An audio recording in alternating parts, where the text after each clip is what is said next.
Welcome to this VK4502B replay on Halluf. Yes. The VK is played by Nokijuxas from F15, but I'll call him Noki from now on because that name is a bit annoying to pronounce all the time. And he is basically on Halluf in this tank in a pretty much a dream matchmaking, in the sense that there's no RT on the enemy team.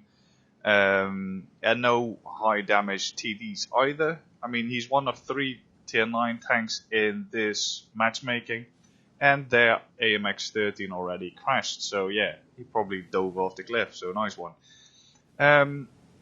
This tank is, before the armor buff, it was actually a tank which was superior to the E75 in every way, but now it is or inferior to the E75 in every way, but now it's superior in one area, and that is frontal armor. This thing has amazing frontal armor.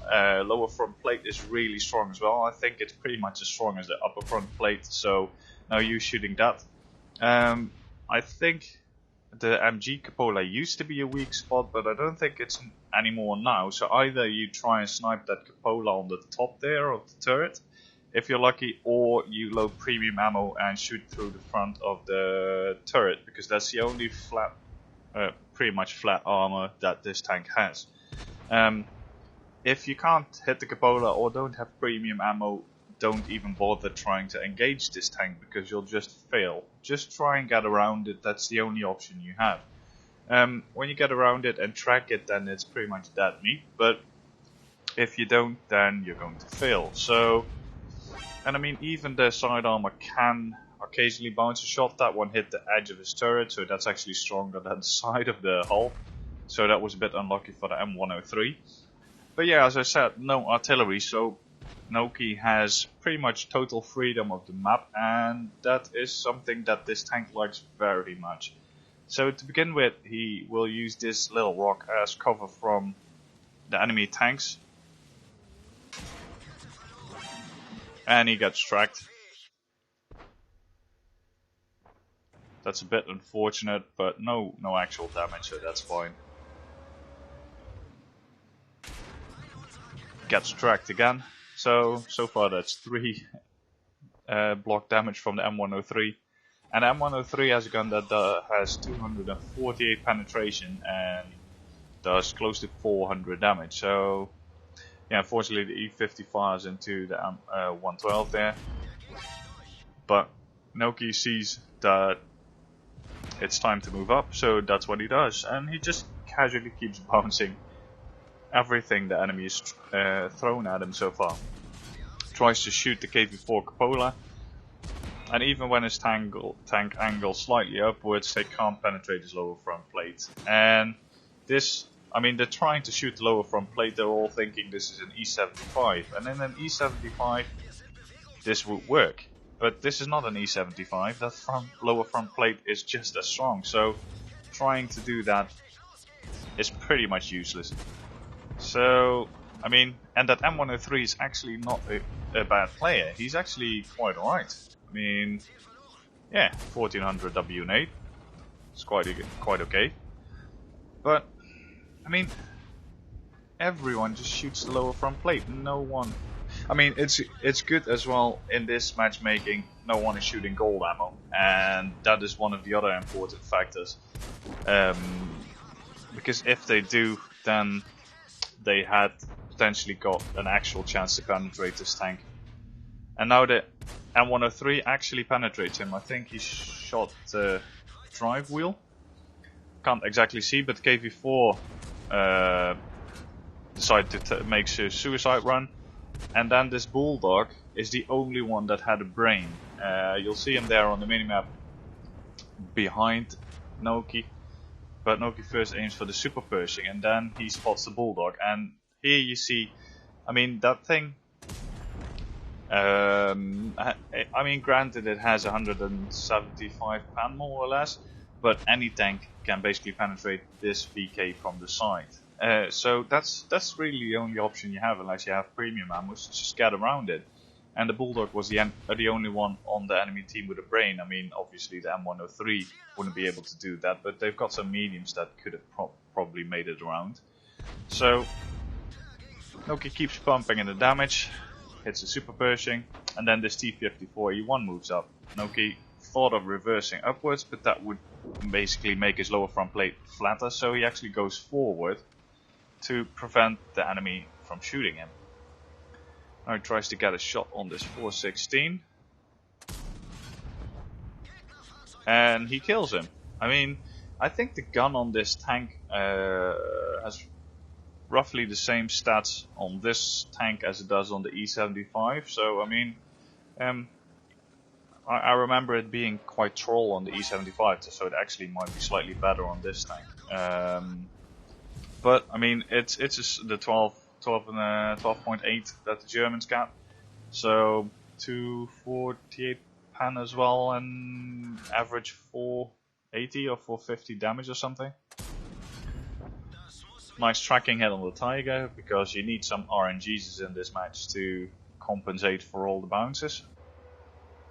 And this, instead of this guy turning around to back away, he keeps reversing, and that just gives Noki a really nice shot into him.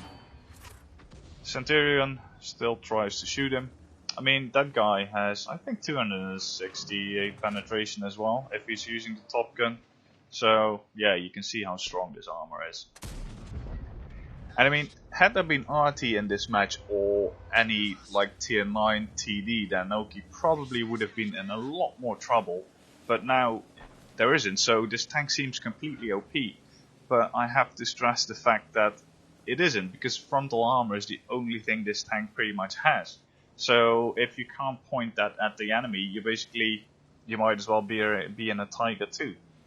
So Noki is saying this tank is retarded, and yeah, in this matchmaking it absolutely is. But it's how many of these matches do you get in this tank where there's no RT and no high tier TDs? I mean, last week I think I played about 25 matches in my KV4 just to get the heavy tank 12 mission. And actually, I've only had one match where people were shooting gold ammo at me, but I did have RT in the matches, so you're very limited in your playstyle. But still, I mean, if you use these tanks right with the armor and people don't shoot gold, then they can be a lot of fun. But armor is pretty much only they have. So, yeah, I'm tempted to still get this tank. I'm at the VK4502A, and I quite like that tank, to be honest.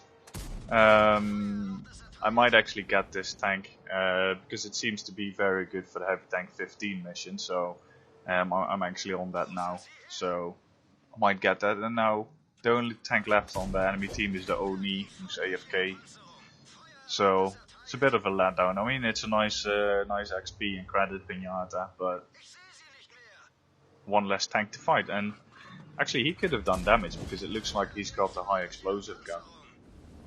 So yeah, I mean, all in all, I think this match displays quite well how this tank can behave in an ideal matchmaking, and that it can be a lot of fun. I mean, apart from that one Bulldog shot and one M103 shot, he bounced all the shots fired at him this match, and that is something. I mean, it is fun. I might actually get this tank. I hope you did definitely enjoy the replay. I definitely did when I watched it first, and I still enjoy it now. Yeah, obviously, ace tanker, no question about that. He also got the steel wall, high caliber top gun, and the lucky medal, I think this is. So yeah, he managed to get slightly over 1500 base XP, and in the end, the total block damage in this match by Noki is 8100 and something, so that's very impressive. But couple that with the 5200 damage he did himself, I mean, that's heavy tank 15 mission complete for the T55A, I think, in a tier 9 tank. So yeah, definitely no complaints about that. I mean, as you can see, this tank can be great fun in good matchmaking, but if there's like arty or high explosive guns of any kind on the battlefield, then you're probably going to have slightly worse time. But still, I mean, only 2 shots penetrated of the 26 hits that hit him. So yeah, definitely a good match. So hope you did enjoy it. If you did, feel free to rate the replay and subscribe to the channel, and see you guys next time.